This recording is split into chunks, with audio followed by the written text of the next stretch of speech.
Hello everyone, আজকে সকালে class চলছে এটা। তো আমরা নিজেকে কি করে সুস্থ রাখতে পারি এই ভিডিওর মাধ্যমে তোমরা দেখতে পারবে।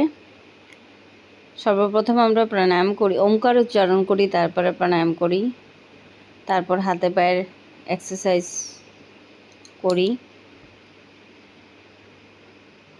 যাদের সার্ভাইকাল পেইন থাকে,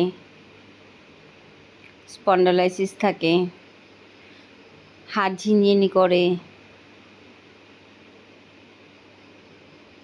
হাতে পায়ের নার্ভে টানে, খুব পেইন থাকে, ওর জন্য এই হাতে পায়ের সূক্ষ্ম ব্যায়ামগুলি করতে লাগে।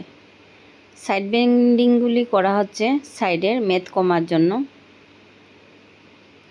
আজকাল সবারই একটা সমস্যা থাকে যে ভুঁড়ি বেড়ে যায়, পেটে চর্বি জমে যায়। ওর জন্য ফার্স্টে আসন প্রাণায়াম ওসব করে লাস্টে আমরা জগিং একটু করে সূর্য নমস্কার করে তারপরে ক্লাসটা শেষ করি। প্রায় আমরা 1.5 ঘন্টা ক্লাস করি। যদি ভিডিওটা ভালো লাগে তাহলে একটা লাইক কমেন্ট করবে আর পাশে থাকবে, সাবস্ক্রাইব করবে। আমার চ্যানেলটা নতুন, ভালো যদি লাগে তাহলে চ্যানেলটারে সাবস্ক্রাইব করে দেবে। থ্যাংক ইউ ভিডিওটা সম্পূর্ণ দেখার জন্য। ভিডিওটা সম্পূর্ণ দেখবে।